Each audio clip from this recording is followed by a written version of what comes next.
am Sam Holt, and I'm here with my co-host Derek Tate for Sideline Banter, a Women of Fantasy Football show.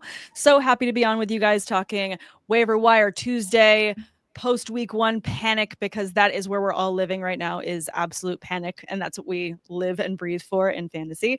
So here to talk about all of that, plus not only break down Monday Night Football, a little bit of the weekend, we got to roll into Thursday Night Football and all the fun things coming into this week. Tate, I'm excited. I know that you are too. Yeah, I'm wearing all black. Speaking of panic, because I'm feeling like there's a potential funeral taking place. Oh no! For my fantasy take on RJ Harvey being an immediate breakout guy. The usage not so good, but hey, it's week 1. I'm just gonna say that the black shirt matches my hair. Oh my god! All right, well, hopefully we're not panicking. There's no touches of gray in the shirt though, so I guess it's not fully accurate. I know, right? All right, guys, if you have any questions about your lineups, please put them in the chat. We will get to them as soon as we can. For all those joining us live, we so appreciate you. So any questions you have, please throw them in the chat. We will get to them. But first, remember to like and subscribe to Women of Fantasy Football YouTube or Club Fantasy FFL on YouTube, whichever platform you're listening on, as well as on Spotify and Apple Playlist. Help us grow this show because we want to, and we're having fun, and we want to bring it to the masses. So we appreciate you. All right, let's first jump right into the quick news that came in yesterday. We had the trade from the Jaguars to the Eagles of Tank Bigsby in exchange for a 2026 5th and 6th round picks. To me, all this means is Bashal Tutin up to the moon, and Bigsby becomes a must-have handcuff for someone like Saquon Barkley. I don't even know if it means that Bigsby is the guy after him. Handcuff. I mean, I know that Will Shipley fractured rib, I believe it is. So yes, maybe in the short term while Shipley's on the shelf, but I am intrigued by Tutin. I am. I'll admit it.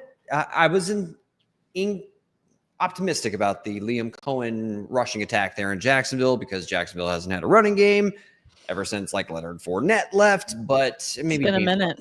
But it's been a minute, and but ETN looked outstanding in the opener against last year's worst rushing defense. But there's room for optimism, Sam. So why not go ahead and scoop up Tutin if he's available on your waiver wire? I mean, you might as well. In terms of trying to round out your rosters, that's what everyone's doing right now. We're deep into waiver wire picks. Who are we going to round out our rosters? Who we're dropping? So all of that kind of comes into question. And I do agree. I feel like the main takeaway here is that the confidence in ETN is definitely high going into this season. Who's going to be your most dropped player across your week 1 rosters? My most dropped? Probably a tight end or two, just because it seems like there's so many up for grabs in terms of taking all the targets. I might be dropping Pat Freiermuth in a couple leagues just because it seems like Jonnu Smith is running away with it, but we can get into all of that with waiver news after we cover Monday Night Football reaction, because honestly, I really want to get into this. The game felt like it started in the 4th quarter, if we're being honest, in terms of picking up speed and being watchable. But we finally know what JJ McCarthy looks like, and it's not that bad. It's a guy who, he's young, he's got talent, and he has a head coach that absolutely believes in him. So why wouldn't we want to buy in on this? Because he ended up with some good success, 143 passing yards, 2 passing touchdowns. He did have an interception, but with those 2 carries, he also had himself a rushing touchdown. So it looked ugly early on, Sam. It didn't look good. And I'm not sure if you were kind of keeping an eye on the Twitter sphere or X sphere, whatever you want to call it nowadays. But you would think that after, 2.5 quarters of JJ McCarthy's pro debut, that he was already in Zach Wilson bust territory. Yeah. Turns out it may have been a little bit premature, just a little bit. This kid is a winner, and we've seen it during his days at Michigan, even his prep days. The kid's got all kinds of physical tools, Sam. He's an underrated athlete. He's got a very, very live arm.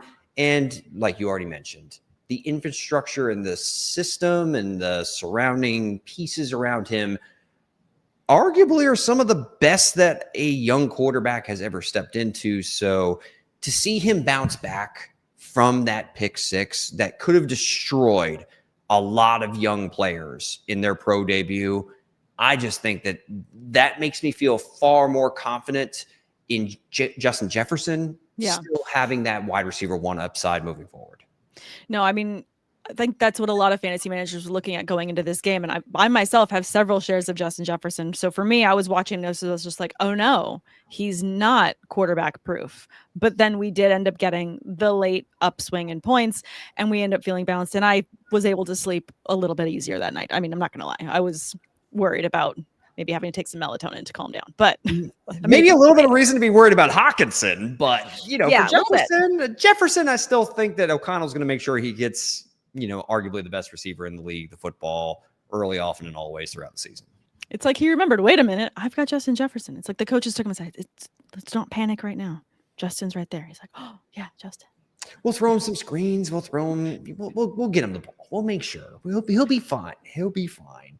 I'm so happy for JJ McCarthy because I hated seeing so many people just trash on the kid after a rough start in his pro debut on the road against a divisional opponent. High expectations. His team won 14 games last year. Super, super happy for him. This is such a big moment for a young player and for him to rise to the occasion and overcome some adversity. It's a feel-good story. It's a feel-good, optimistic week one outcome for McCarthy. We'll see what he does to build on it. Absolutely. It is definitely a good week for him to start off on. It's also a good way for us to end for fantasy managers. Again, looking for some upside. We ended up walking away with some points from someone like Justin Jefferson. McCarthy is someone I feel like a lot of people drafted. I know myself, I drafted him in a lot of 2 quarterback leagues. So really happy to see him actually pay off and be able to right the ship, I think is really important too. So he was absolutely struggling, but he ended up being able to get it together. And I do believe that Kevin O'Connell has a huge impact on his quarterbacks and it's going to show all season long with McCarthy. Yeah, but we flip over to the other side and we saw the Caleb Williams debut in the Ben Johnson offense, and it got off to a great start, 10 for 10, a rushing touchdown in the first quarter. Looked good. The vibes felt really great at Soldier Field. Sam, what happened? It came a little bit unraveled. It did. And this comment here from Vince, that game was the most Bears performance I've ever seen. Even real life, actual Bears trying to play the footballs wouldn't look that ridiculous. Yes. But this one from Wendy, who I absolutely adore. Vince, the funny thing is just still looked better last night than they did last year. And she's a Bears fan. So, I mean, I agree. I feel like there shouldn't be so much panic for the Bears. Yes, they lost in a game that they absolutely should have walked away with the win, but we did see a lot of positive things out of Caleb Williams that you didn't see last season. And I do feel like Ben Johnson is having an impact right away with this offense and just creating opportunities.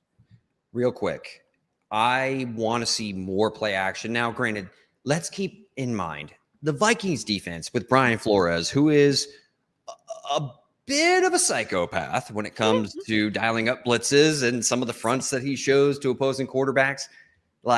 If it's enough to confuse Peyton Manning, who's on the Manning stream during Monday Night Football broadcasts, and that's Peyton Manning, a Hall of Fame quarterback. Clearly, Caleb's having to try to process all that. Yeah. In a new system where Ben Johnson wants him to play on script. The one thing that concerns me the most, Sam, well, I'll say 2 things. The accuracy issues, because his feet and his fundamentals aren't consistent. Mm-hmm. That still reared its ugly head in week number 1. And also, I feel as if he's playing now a little bit too tight. It's almost as if Ben Johnson has drilled it into his head to get easy throws, easy completions. And he still missed some of those layups, but there wasn't a whole lot of explosive plays for a guy that Ben Johnson, who dialed it up all the time there in Detroit. It wasn't there in week number 1. I think better days are ahead against a defense that's not the Minnesota Vikings. Yeah. Encouraging signs, better days are ahead. Patience for Bears fans, even though that is the last thing they want to hear right now. I know. Probably one thing you're tired of hearing, Bears fans, is to continue to be patient. But again, I do feel like there were enough positives that it's something to build on. This is week 1. There's a lot of kinks that need to be worked out going into this system with the new offense, with new head coach, with all of these things. And I do feel like Caleb looked confident out there despite the struggles. I feel like he was still dialed in terms of staying focused on the task. He didn't look like he was off the rails in terms of how he was acting on the sidelines. He was dialed in with his team, going to his coaches. He looked dialed in, at least to me. I thought when he missed that 4th down attempt, missed it badly accuracy wise, I thought that that's where the body language changed. I thought that that's where the moment where it kind of like the cascade effect began for Caleb Williams. And then, of course, the Vikings offense started to get it going a little bit. Then the pressure starts to mount. And Caleb still looked a little erratic. Of course, the Vikings defense applying more pressure had something to do with that. I'm willing to be a little bit more patient, but still, it's not where I'd hoped a number 1 overall pick with all of the weapons, a great offensive mind, an improved offensive line. I just would have wished and I expected that he'd be maybe a little bit cleaner and more efficient than he was in week number 1.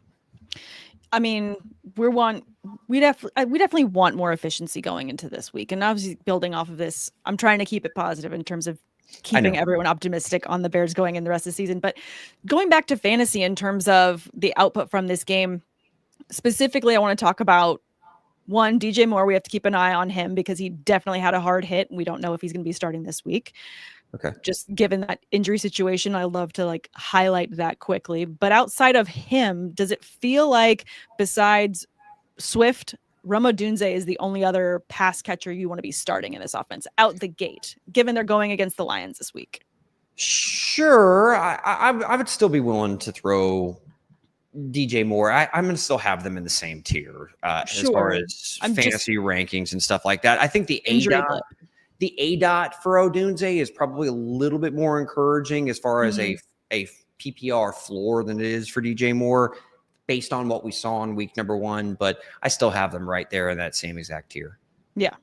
I mean, similar tier, I guess. To me, I was really encouraged with not only how many dynasty shares I have of Odunze, but just his production going into this season. I was hoping that would take an uptick, and it did. Someone like Colston Loveland, on the other hand, I have enough shares of that I'm like not amped about it.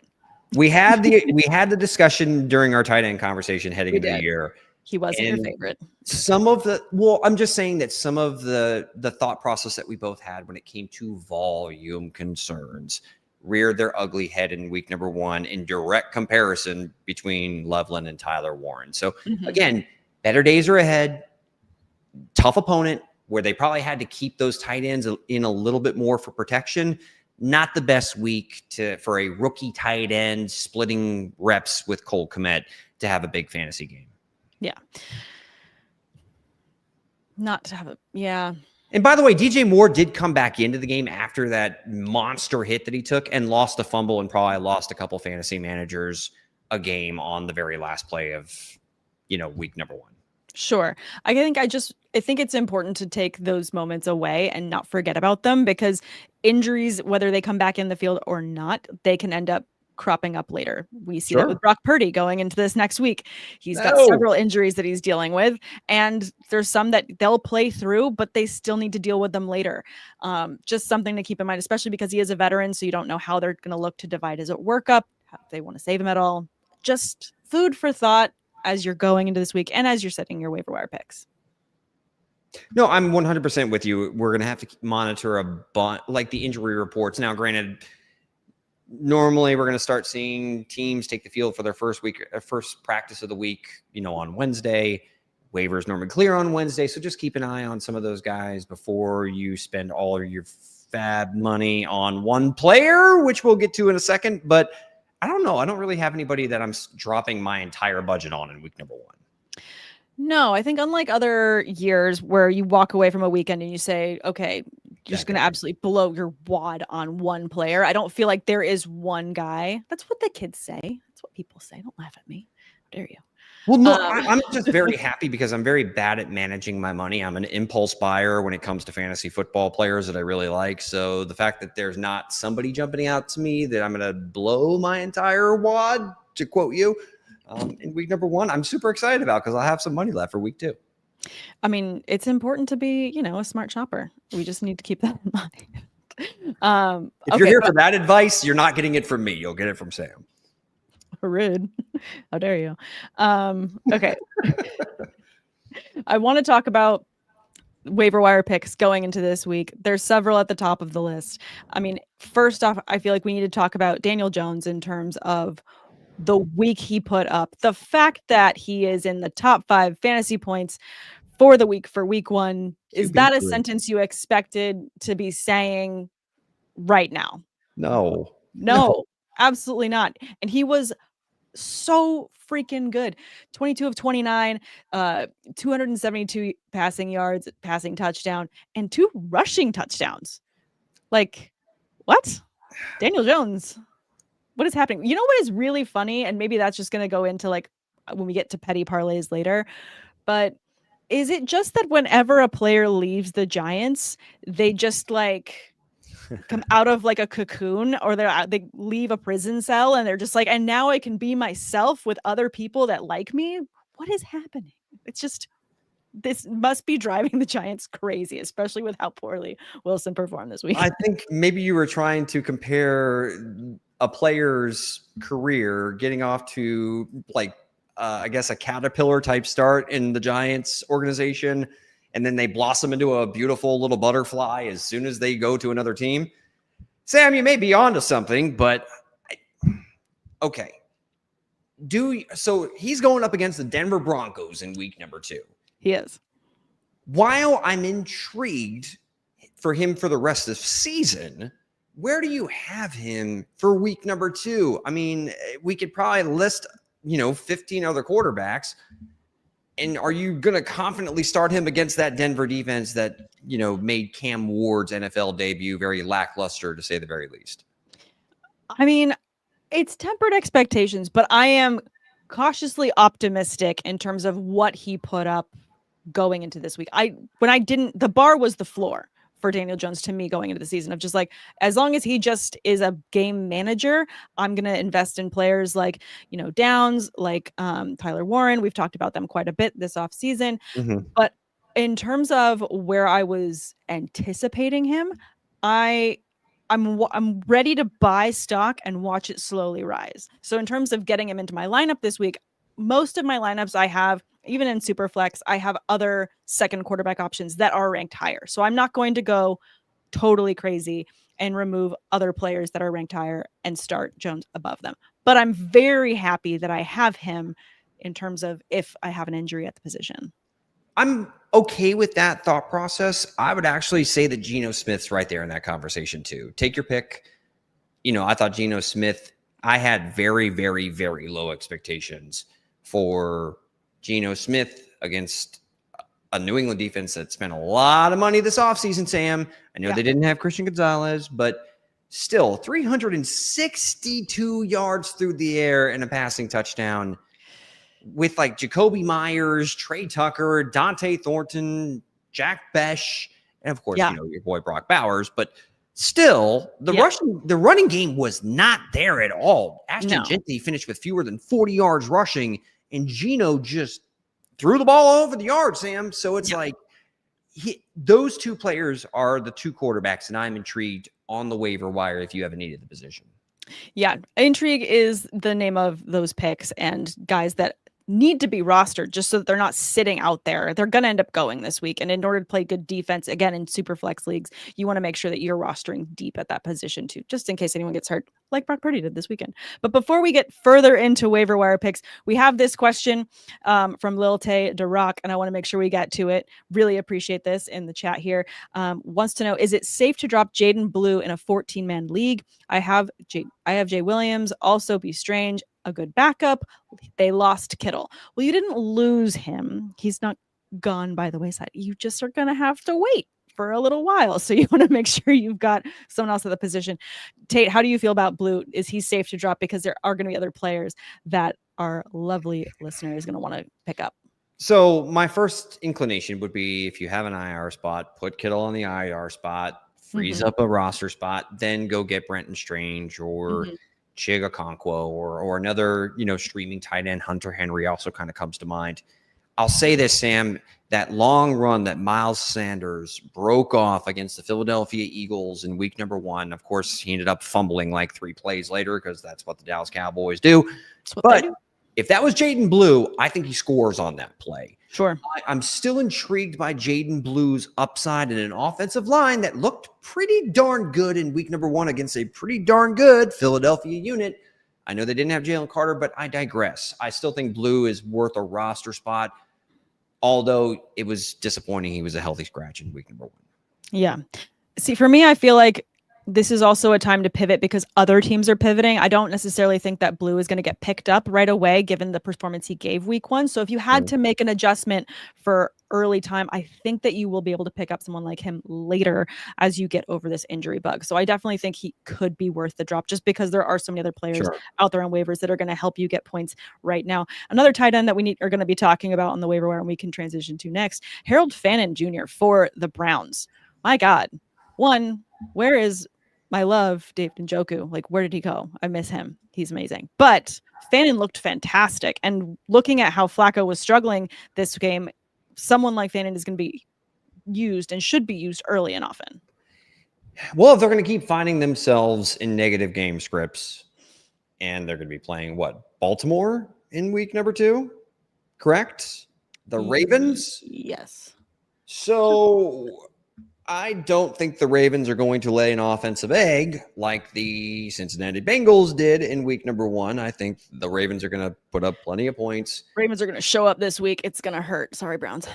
So the way they used Harold Fannin, Sam, they had Harold Fannin in the backfield, like him running like little swing routes, like he was lining up a tailback. Like they were just finding ways to get him the football underneath, and he has such a unique skill set. I know he's listed as a tight end, but I mean, outside of like Tillman and Judy and, obviously, even Dylan Sampson caught 8 passes in week number 1, and there was no, Quinshon Junkins in week number 1. Well, who knows what we'll see in week number 2 and beyond from him.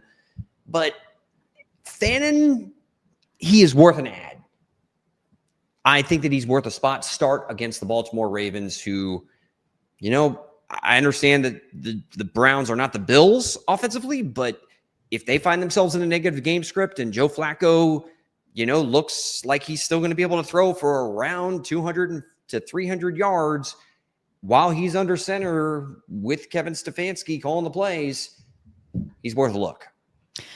Worth a look for sure. That was also interesting to see the way that backfield shook up for the Browns too. We've got Judkins coming in this week as well. So I feel like there's still a lot to be solved. I don't know that we're going to get a lot of answers as to who we can count on for the Browns in week 2, given everything you just outlined. How about Rocket Sanders for a 1-yard score? I mean, maybe. I don't know. In terms of like a really scored their rushing touchdown was Raheem Sanders, rookie. I know. Not exactly an absolute mess, but I feel like the Browns, it's going to be a lot of wait and see. But for myself and a lot of tight end premium leagues, I'm going to make sure that Fannin is not out there on the waivers. I'm going to make sure he gets picked up. If not by me, I'm sure someone else is going to be getting him too, because you got to go where the targets are.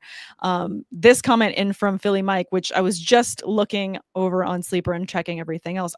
I don't know that he's ruled out for the season, but Philly Mike chiming in here saying Brock Purdy ruled out for the season with torn ligament in his right shoulder. Mac Jones named starter for the remainder of the season. I don't know where this is coming up, but if you've got other sources that you can look at, I'm looking. Yeah, I'm going to take a peek. I'm going to certainly take a peek at it, and I'm assuming our boy Adam Schefter will be all over this. Yeah, because that would be news. Yeah, 1 hour ago, I don't see any. The last thing I see from Schefty is the Packers gave Christian Watson a 1-year deal, $13 million contract extension. That's head scratching. But anyway, I don't see anything on Purdy yet. So I'm going to hold off on that. But it's still his injury is one that makes you consider whether Mac Jones is going to be the quarterback in week number 2. I mean, hypothetically, if he was, I feel like just given who he has available for him. I mean, I know that we just talked about Kittle being out for the next couple of weeks, but with the production that you're still going to get from the likes of Christian McCaffrey, And I just and Pearsall as well. I feel like there's so many other opportunities too. You've got a weird face. Did he get hurt too? Everyone's No. I'm just saying if Mac Jones is under center, I'm not starting him as my QB1 in a single quarterback league. I'm not saying, but I'm just saying like I think it does lower the ceiling a little bit for even a guy like Christian McCaffrey. And I mean, he's going to make catches it out hurts of Pearsall, anything. you would think. Sure. I mean, I said the same thing last year with Brian Thomas Jr. and Brian Thomas went on a tear with, our savior Mac Jones under center. But the point of the matter is, I'd be a little bit nervous if Mac Jones is under center, even for McCaffrey and Pearsall, who you're probably still starting anyway. I mean, you're still starting both of them, even if I guess that's the thing. If we walk away from this and, Philly Mike is the one who broke the news to everyone. Oh, he says it's posted on X. My God, go look. I'm looking too. Since when does Schefter take this long? I don't know. Maybe he's asleep. I feel like that guy doesn't sleep though. So let's see this one from Andrea. I have Purdy. Who should I pick up? Aaron Rodgers, Justin Herbert, Geno Smith, T-Law. This is a great question, Andrea. Let's talk about the hypotheticals in reality and remove Mac Jones from the situation. If you're dealing with this injury, because no matter what, he's likely not going to be playing this week because of this injury situation. We're still trying to figure out if he's actually out for the entire season. Philly Mike, our beat reporter from the sidelines, maybe he absolutely knows. But anyways, Andrea, you want to know, should you start Aaron Rodgers, Justin Herbert, Geno Smith, or T-Law? Based on these and what we just talked about, I'm dropping Geno Smith and T-Law to the bottom of this list, and I want to talk between Justin Herbert and Aaron Rodgers because Justin Herbert looked fantastic, and this run-first offense looked very pass-heavy for the Chargers. Well, it may be because Greg Roman actually trusts and Jim Harbaugh actually trusts Justin Herbert to play like a top 5 quarterback in the NFL. And he looked the part traditionally this Kansas City defense over the last 3 years has been really darn good, Sam, and Herbert shredded them. Absolutely. And all of a sudden, they have arguably 2 of the top 10 route runners in the NFL. And I don't care. Go ahead and at me, scream at me. I don't care. But Keenan Allen and Ladd McConkey can both separate. Yeah. And all of us, and by the way, another waiver wire person that we have to talk about, Quentin Johnston, looked amazing. Did score 2 touchdowns, could have had a third. Yeah. And as a third option where he's not really, he's kind of an afterthought for the opposing defense. I mean, it's entirely possible that, if he sees somewhere between 5 to 7 targets, which he saw 7 targets in the season opener, that he can pay off some of these big shots down the field in one-on-one coverage when he is kind of, benefiting from the attention that the other 2 receivers are going to be getting on a weekly basis. So I think Quentin Johnston's still kind of a wide receiver 3 play for me at best right now, but he is worth an add 100%. So with that, I will say of this list of 4 quarterbacks, Andrea, I would definitely be picking up Justin Herbert and throwing additional fab on that. Back up your, waiver wire pickup in terms of if it's a fab budget situation, throw Rodgers on there. But that's how I would rank them. And then Geno and T-Law. And then just talking about Herbert's matchup this week, he's going to be playing in Vegas against the Raiders. And then he's got Denver. And we know that we just talked about the Denver defense being a challenge for the likes of Cam Ward. But the difference there is I feel like even under pressure, Justin still gets the ball out of his hands so much faster. And he's got a little bit faster weapons. I'm not so worried about him going up against that defense compared to others. So hopefully that answers your question. Yeah, no, I'm ranking it Herbert, Rodgers, T-Law, and then Geno. I still believe in T-Law. It just, I think he had, of all the deep pass throw, like any passing attempts that went past 20 yards, he had the most turnover-worthy plays. So still a lot to work on efficiency-wise from Lawrence in that new offensive scheme. Yeah. Let's talk about one more waiver wire player before we move on to Thursday Night Football preview, because there's one player that we'll talk about when we break down our teams later. But I want to talk about Hollywood Brown and obviously dealing with Xavier Worthy, unfortunately getting some, friendly fire from Travis Kelce and getting hurt there. But in terms of targets to go around, there's a lot fewer mouths to feed now with Worthy out. The starting someone like Hollywood Brown feels like you talking about flex plays, wide receiver threes, those that you want to get into your lineup. Worthy is someone that I would be looking to do that.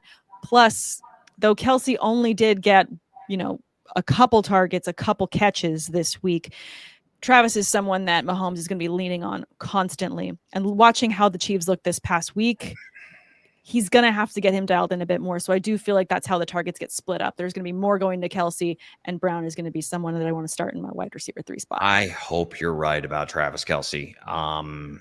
They were playing away. They're in Brazil. Asterisk. Asterisk. Sure. I'm not going to make excuses. Kelsey did not look any different than some of the concerns that I saw from him last year. So, and they're going up against Philadelphia. I mean, we saw 16 targets for Hollywood Brown. I mean, if Worthy's out, or even if Worthy's in and I don't think he's going to be 100%. So, yeah, Worthy, I think, is a fine low-end wide receiver 2, high-end wide receiver play this week. So I just understand he's probably only going to be startable for the next 2 to 3 weeks. So I would be a higher priority on my list if I had someone like Rashee Rice or Chris Godwin or even Xavier Worthy, just to kind of plug the gap for the short term until you get some of your better options back. Yeah.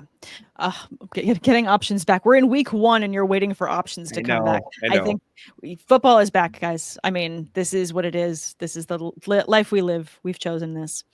Before we get into Thursday Night Football, I see one more question in the chat, so I want to get to that one. This one from Eric. Would you trade Jordan Mason for Joe Burrow? I have May as my current QB. I think it depends on your other running backs, but Derek, if for those that are listening later to the show, is vigorously nodding his head. So Tate, please tell us, because my gut says, yeah, I would much rather have Joe Burrow than Jordan Mason. Eric, please, yes. If someone is willing to sell low on Joe Burrow, and I get that Jordan Mason, that usage certainly is one that jumped out to me for this Minnesota offense. Without Christian Darrisaw, things could be actually pretty good for Mason being a running back too. But Joe Burrow could also finish the season as the QB1 overall. So, yeah, go ahead, and I'm willing to part ways with Jordan Mason for Joe Burrow. I think my only hesitancy there is just in dynasty formats. I would want to hold on to someone like Jordan Mason. You'd want to hold on to Jordan Mason over Joe Burrow in dynasty? Well, in dynasty, yeah, you're the volume in which that you can get for a running back later, and Joe Burrow is going to be a little bit more volatile. The way that I like to build my rosters, I like to have youth. So for me, I get too excited about young running backs compared to that, because I'm also depending on who my other quarterbacks are. This is in a vacuum. His quarterback is May. This is definitely the move. I'm just saying for myself, if I had a different quarterback situation. I got you. I mean, we know what Joe Burrow is. We do. We know what Joe Burrow is. Hope Jordan Mason can be what we saw the first month of last season. Yes. In Minnesota. Yes. I get it. But I'm taking Joe Burrow 99 times out of. I'm not saying I'm not times. taking Joe Burrow. I'm just saying, when I see a name like that, it's the only thing that gives me pause is if it's a dynasty format, and I'm but I don't want to lose out on this possible, long term. I got you. Running back candidate. That is the it's only hard to thing. turn the my only brain off. It's always on. I'm in too many dynasty leagues for me to not think about it all the time. It's just I live and breathe fantasy.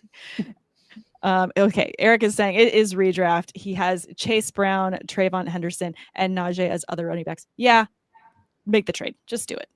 For a redraft, this makes total sense, especially given the rest of your backs. Plus, that's kind of a fun little stack of Chase Brown with Joe Burrow. Yeah, just all Cincinnati. I mean, it's going to be better than what they did in week 1 against Cleveland. They always start slow. They always start slow, Sam. Slow or injured or both. I mean, at least they won. That offensive line is brutal. If Cleveland had a kicker, Cincy would have lost again in week 1. True. Fair. But it's Cleveland. It's Cleveland. All right. Before we get into Thursday Night Football, just remember, guys, Thank you so much for tuning in, for listening live. And if you're joining us for tomorrow's show when it gets posted after being live, remember to like and subscribe on Women of Fantasy Football YouTube or on Club Fantasy Football YouTube, if depending on which platform you are choosing to listen to us on or watch, as well as Spotify and Apple playlists. Please help us grow this show. Tate and I are having a lot of fun, and it is really fun to give you guys advice. So please keep throwing those questions in. I do not mind throwing a speed bump between us going back and forth in this banter to answer your questions. So please keep throwing them in the chat. All right, let's talk about Thursday Night Football preview. We've got Commanders at Packers. We talked last week going into week 1 a lot about the Packers, given the Micah Parsons news.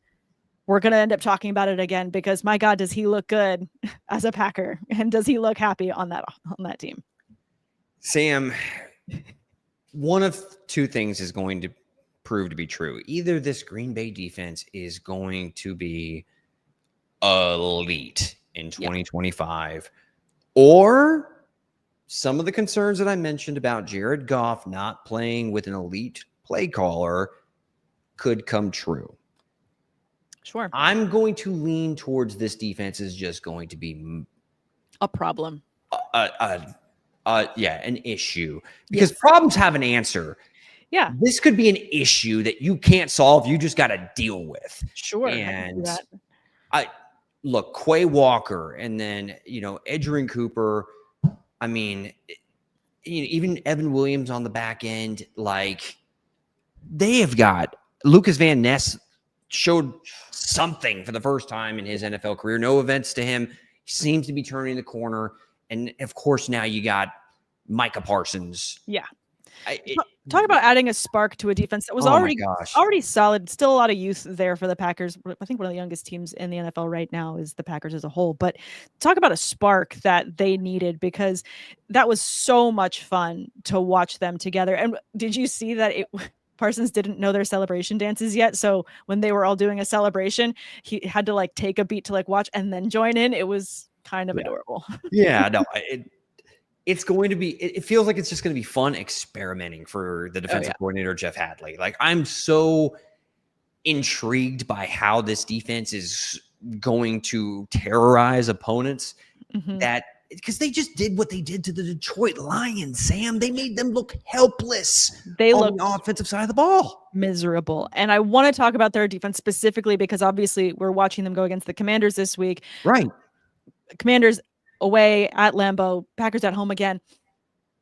Really curious to see what this difference is going to be, because obviously when you look at the two quarterbacks, you've got Goff versus Jaden Daniels. Daniels is so mobile. He is so quick, so gadgety in the way that his style of play is he going to be able to not get the better of, but be able to find solutions? You talk about the Packers defense being a problem with answers. Can Jaden have the answer to this situation with his mobility as part of his tools?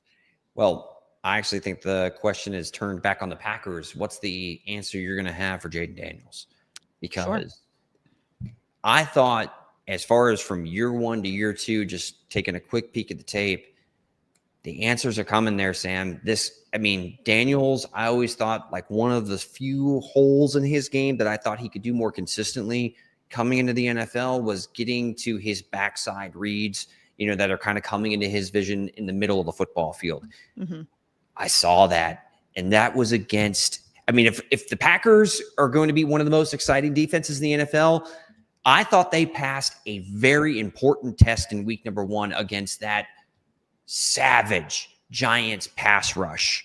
And they were in some ways as good as advertised, and it didn't even matter. Nope. Because 1, the Giants offense sucks, but 2, Jaden Daniels is that guy. And I think that Deebo Samuel fit like a glove, Sam. Oh my God. I felt good watching Deebo just crush, because he's a player that I love rooting for. Deebo Samuel, and I wanted him to be happy in this system. And there was a lot of, he's washed now, so he's just going there to have a retiring, year or two. He, to your point, he fit like a glove in this offense. Another amazing, multifaceted player to partner with Dayton.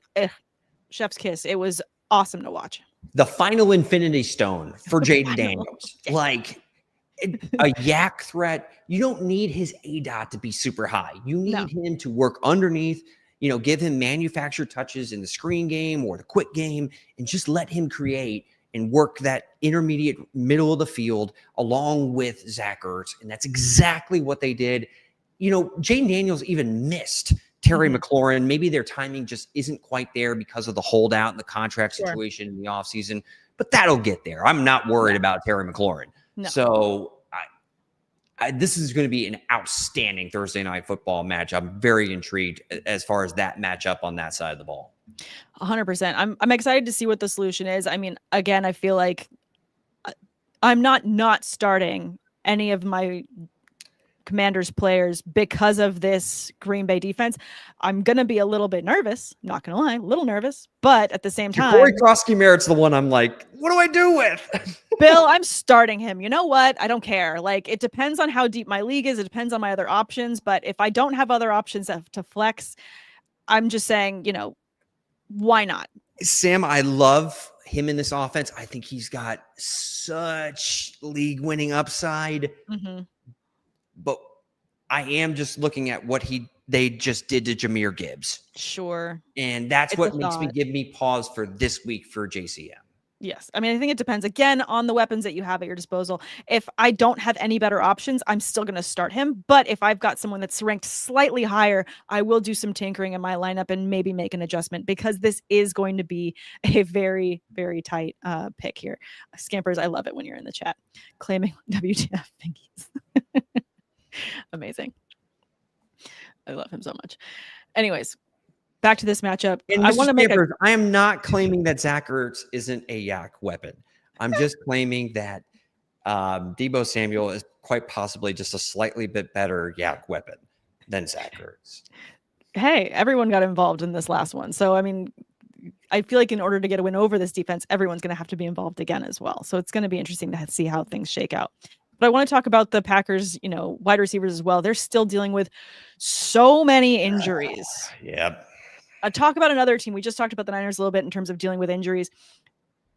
Everybody has if you look, it's just like chicken pox across the whole, you know, lineup for the Packers. Matthew Golden dealing with an ankle issue, Jaden Reed dealing with a foot issue, Dontavian Wicks with a calf issue. Obviously, Christian Watson still out, getting paid while out, but still out. It's Romeo Doubs, Tucker Kraft, and Josh Jacobs. And I feel like this could be the problem of Thursday Night Football, is the lack of depth for the offense here. Jordan Love is awesome. I do still believe a lot in him and his talents. You know, he had 2 passing touchdowns this past week, under 200 passing yards. But who is going to be the winner of this week for the Packers on offense? I believe that Josh Jacobs is going to be the focal point of the offense. That's the guy I feel the most confident starting in my lineup. But if you're asking me to try to solve the riddle of the Green Bay Packers receiver room this week, I mean, Jaden Reed operates mostly out of the slot. Mike Sainristil is actually a very good nickelback for the Washington Commanders. I'd rather try to pick on the rookie out on the edge. So, you know, take your pick between, you know, Golden, Dobbs, or Wicks. I mean, I'd probably go with Golden. Just keep an eye on the practice participation throughout the week because of the ankle injury you already mentioned. It's a short week. That's the other problem. We've got the game on Thursday. So, like, damn it. This is going to be really down to the wire and could be a situation where you might want to move some Packers out of your flex spot and see if there's someone else that you can maybe get in later to your lineup. So just, it's a lot of, you got to wait and see and watch, and you're going to be doing some tinkering on Thursday. But for me, depending on if, you know, all those above that I mentioned are out again, because it's a short week, you've got to go with the targets going to Doubs, to Tucker Kraft. I like Tucker Kraft for that reason a lot. We're dealing with a lot of tight ends that are going up and down in terms of rankings. Look for someone's going to get volume and targets. He's healthy and they need to throw it to somebody, and he's a great red zone threat. So I do like him going to this one. I'm really intrigued to see if the Washington defensive unit up front, which just dominated the New York Giants offensive line, made them look like a high school unit. Is that unit really that improved with like Javon Kinlaw up there? Or is it just they played a terrible Giants offensive line and the Packers are going to show them what's what on Thursday night? Really interested to see what the answer to that question is on Thursday. Curious too. All right, so let's take our picks and who's going to win this week then on for Thursday Night Football. Who you got, Commanders or Packers? Go Pack, go. Oh. Yeah, I don't like doing it. I love Jaden Daniels, but I'm not going to do it. I'm going to go Commanders. I'm going to go Jaden Daniels. Oh, there we go. We're split. We're split. It's okay. We don't always have to agree. It's better when we don't. Jordan Love's going to burn me. I have a bad feeling about it. I'm already regretting my pick. Thanks. You're welcome. All right. We're going to talk about our teams splitting up towards the end of the show. Tate and I are going to be covering our lovely biases of our own teams. I'm a huge Steelers fan. I will go first because I'm first in the name. Floor is yours. Thank you. I was so pleasantly surprised to see my Steelers get a win this weekend with the ghost of Aaron Rodgers coming back. I mean, Crypt Keeper coming back from the dead. Like, oh my God, 4 passing touchdowns, almost 250 passing yards. Rodgers looked great. It was a hard first half, but everything clicked. Talk about quarterbacks getting, shaking off the week one rust, clicking with the offenses. This is what I needed to see going up against a tough Jets defense that was not making it easy for them. They did make some mistakes, but they had to fight for every single win that they got. And I was so stoked to have the cherry on top of Boswell getting that 60-yard field goal. Just amazing. Amazing. Yeah. I mean, this is the petty parlay that we missed. It is. With Aaron Rodgers absolutely shredding his former team. Yeah, absolutely shredding. Loved it. Loved the post game afterwards. I have to say all the positives now because I want to be held accountable. I was wrong. Hand on heart. I was wrong about Calvin Austin, and I'm sorry. I was wrong. He is worth not only rostering, but starting as a wide receiver 3 in deep leagues because, my God, did he look good. In terms of how targets were going to shake out, I did not expect him to get the volume that he saw. The looks, the usage on those routes that he did run, 4 receptions, 70 yards, and a touchdown. The speed is still there. Someone who's been in the league for quite some time. And when you go and try and bottle up someone like DK Metcalf and you've got someone flying down the side and you've got Rodgers who apparently still has something left in that arm. I was wrong. I want to be honest. I was wrong. Well, I know. We'll see if you were, for week 1, yes. Week 1, I was wrong. week one, sure. There were a lot of blown assignments in that Jets secondary. Ben Skoranek and Calvin Austin both caught touchdown passes where they were like wide open and no one's within 10 yards of them. Yeah. Very, very, very weird defensive performance outside of like Sauce Gardner, who is still Sauce Gardner. But I'm interested to see how this passing offense builds off of this performance because normally we don't associate Arthur Smith in a prolific passing attack as a happy couple. Yeah, not something we usually see go together. This comment here from Scampers, Calvin Austin is what people wanted from Marvin Mims. That's actually it's bullseye. Yeah, Scampers always nails it. And that was a discount double check from Rodgers. Gosh, it's been a while since I've said that. That's good. See, are you going to start doing the discount double check now? No, I'm not. Come on. Okay, if Rodgers can get us to the playoffs, if I'm not going to wait that long. If he can take us on a run, let's just say we win the next 6 games in a row, then fine, I'll start doing the discount double check celebration. But I need some solid wins before I start doing that. See, don't look at me like that. You're like, wait a minute, is Sam going to start making bets because I want to take her up on? Well, I have PTSD from the past bets we've made, and I had to wear like I don't know, what was it, like a women's tank top. A women's tank top, Steelers tank top. Anyway, all right. Well, look, there's no video evidence of anybody that's still watching this. I have the photo. Damn it. I knew it. I knew it. All right. Anyway, we win some, we lose it. What was that? It did involve Ryan Fitzpatrick against the Steelers, like back in week 2 of like 2019. It did. It was a Bucs Steelers bet that we made. It was a long time ago because it was about Fitzpatrick, but you lost and you had to wear a Steelers women's tank top. I was a man of my word. Let's move on to the Tampa Bay Buccaneers. Fire the cannons. They beat the Atlanta Falcons 23-20. Sam, I am changing gears and I'm moving on to a different subject immediately. How about Emeka Egbuka? Can we talk about Oh my gosh. Talking about week one being the Christmas that is what we get to celebrate after doing all of our fantasy drafts. It's getting to see what all of our presents do. Which ones are booms or busts? Which ones need batteries? Which ones are just good to go out the box? Emeka Egbuka, oh my God. I am so grateful that I got as much of him in so many leagues as I did, including Dynasty, because this guy is special. His usage, you couldn't be any more pleased with, and his performance I get it. It's not a great secondary, but who cares? The Buccaneers offense was stuck in neutral, Sam, for a lot of week number 1. I mean, they moved Graham Barton, a center, to left tackle. They don't have Tristan Wirfs. It was a makeshift mess up front. That's why you saw the running game. It struggled the entire contest. Baker Mayfield led the team in rushing yards. They lost the lead, and Baker had to just go steal one. And boy, did he ever with I screamed like, I don't know, like I just opened up an N64 in Christmas back in like 1996. Hell yeah. I mean, it was like, when he threw that pass for the game-winning touchdown to Emeka Egbuka.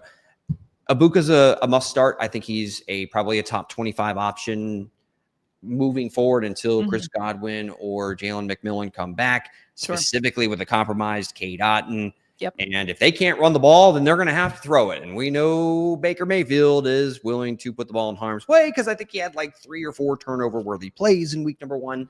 So fire up Emeka Egbuka and Mike Evans. I think they're both quality plays as top 20 options. Absolutely love it. I agree totally that he is definitely to me a top 25 option going forward as well. Just given, like you said, all of the injuries on that offense. Otherwise, hoping for someone like Mike Evans to look better than he did this week. But for how many shares I have more of Egbuka compared to Mike Evans, I'm not mad about it. Sorry, I had to take a sip.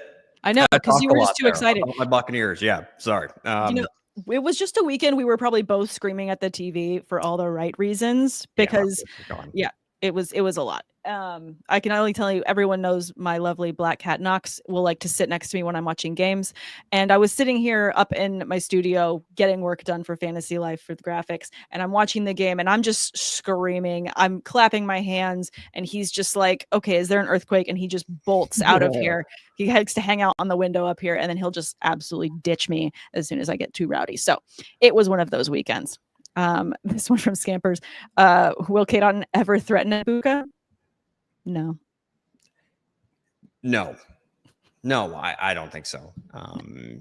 We saw last year when Godwin and Mike Evans were healthy, Cade Otton was the clear number 3 option in the passing game. I think Egbuka's already proven that he's the number 2 in this passing game, and for good reason. So no, I don't think he will.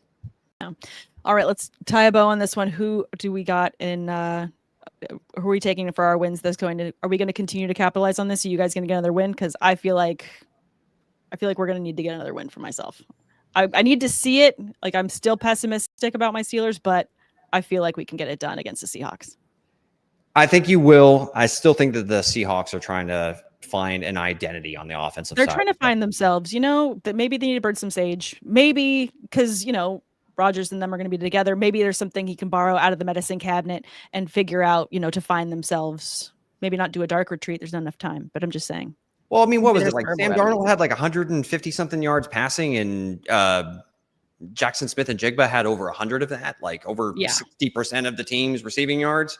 Yeah. Like that's not a winning formula, in particular when Kenneth Walker still didn't really look like Kenneth Walker, and he got out snapped by Zach Charbonnet. The interior of the offensive line, while they've added a lot of pieces, they haven't gelled cohesively yet. Still think that offense is a work in progress. Go ahead and give me the Steelers over the Seahawks. Yeah. All right. And for yours? Well, the Tampa Bay Buccaneers, they are facing off against a Houston Texans defense that did a pretty darn good job on Matthew Stafford. But what did the Texans offense show us? Not a lot. There was a lot of panicked Nico Collins owners out there. And what did the Buccaneers just do to Bijan Robinson in the rushing game, Sam? And I said the under on 78.5 yards. Now, he did catch 6 passes for 100 yards. Sure. And a touchdown, so he still went off. But as purely for their run defense, they did a pretty darn good job on the Falcons' rushing attack. And by the way, the Texans' offensive line is still a mess. Yeah. So I'm going to take the Buccaneers over the Texans. I don't think it's going to be super high scoring because I respect the living hell out of that Texans defense, but give me the Bucs. Love it. We're not being homers. We're just picking our teams to win every week. It's fine. I have logic. I promise. We do have logic, I swear. All right. Now I'm really excited. We're going to get to our lovely parlay part of the podcast. Tate, these are our petty parlays. I've got 3 games that I want you to give our viewers, our listeners, parlays on, because I'm super excited. Petty parlays where we want to take for the plot to win. We've got 3 ones. Like I mentioned, we've got Eagles versus Chiefs. We've got a Super Bowl rematch there. We've got Browns versus Ravens. Flacco is going up against his former team. And then we've also got Bears versus Lions. Like we mentioned before, this is the Ben Johnson game. So Tate, let's go in order. Give me parlays for each of these games so we can get some wins for our listeners. Yeah, the Tater parlay of the day. Count them with me, kids. 1, 2, 3-leg parlay. Anyway, I hate you. So Eagles Chiefs Super Bowl rematch. Sam, I don't post on X a whole lot, but I really did try to give some solace to fantasy managers of AJ Brown. Yeah. In week number 1, and he caught 1 pass, didn't see a reception until the final drive of the game. That's pretty bad. So yeah, give me a petty parlay anytime touchdown score for AJ Brown. In week I like it. Yes, redemption. Want to hear that for this week. Redemption, and also scored against the Kansas City Chiefs in the Super Bowl. And Sam, we did just see the Chiefs secondary really struggle against Justin Herbert and company. So go ahead and give me AJ Brown anytime touchdown score. Browns Ravens, Joey Flacco. Okay, bring it. I'm not going to do a rushing touchdown for him. Not that petty. I thought about it. I was like, I know you did. About it, but no. I will say that I expect the game script, even though the Browns defense looked pretty darn good, right? I have Myles Garrett. I have Myles Garrett in IDP, and I was a very happy camper. Me too. And he won me a week, and I was the league's top scorer. I feel good about it. You should feel good about it. Don't feel good about the Browns winning this game, but I do feel good about Flacco throwing for over 300 yards. Ooh. Because it's something that he has a chance to hit every time he's been the starting damn quarterback in Kevin Stefanski's offense. And it even looked like that way in week number 1. I know it was the Cincy defense, not the Baltimore defense, but Baltimore did just get shredded by Josh Allen and company. So yeah, we'll see if they still have like a little bit of emotional letdown. I think the offense is going to put up some points. Joe Flacco is going to have to try to keep up. I don't think they're going to be able to run the ball on the Ravens. Give me Joe Flacco over 300 yards passing in a big day. And then Bears-Lions. All right. Boy, oh boy. 2 teams 0-1 in need of a win, huh? I know. Right? One's fighting over one's ex. What in the world is going on here? Well, I think the ex that moved on to a new partner is the one that gets the first laugh, because I think Ben Johnson is going to find a way to get another former Lion, DeAndre Swift, into the end zone against the Detroit Lions. Okay. Anytime touchdown scorer, DeAndre Swift. That is your 1, 2, 3. I mean, I can do the count back again. But you get it. The Tater parlay of the day. There it is, kids. That was fantastic. I like those 3. These are going to be really fun games to watch. Again, there's so much drama. Do it for the plot, guys. If you want to throw these parlays in, and then at Derek over the weekend and see how you did with these. He's obviously going to be betting them as well. So want to see how these all turn out. And we'll be bringing you parlays every single week. We'll watch that laugh die out. But all right. Any last things for the kids before we head out, Tate? No, I would just say that if you started Travion Henderson or RJ Harvey or even Amarian Hampton, patience is the word of the day. Yeah. Better days are ahead. I thought all 3 showed signs in their respective backfields. I mean, Najee Harris, we'll see what his weekly workload looks like. I think they're going to all be fine. RJ Harvey in particular, explosive in that Broncos offense, even when Sean Payton's doing, egotistical things at the end of the game against the team that just picked number 1 overall in the past NFL draft. Point of the matter is patience, kids. And until next time, later, says Tater. Thanks, guys, so much for tuning in. Really appreciate all throwing those questions in the chat. living this as well. I hope everyone gets well soon this week. This one's from Scampers. Peace and love. Get well soon, George Kittle. Yes, we're going to be saying those prayers every single night. Get well, George Kittle, and all those that got hurt in week 1. Looking forward to seeing you guys next week for week 2. Hope y'all get that win. For Derek, you can find him on Twitter at Derek Tate NFL. Myself, you can find on X at Samantha R. Holt. Don't forget to like and subscribe. Really appreciate y'all turning in. And we will see you next week.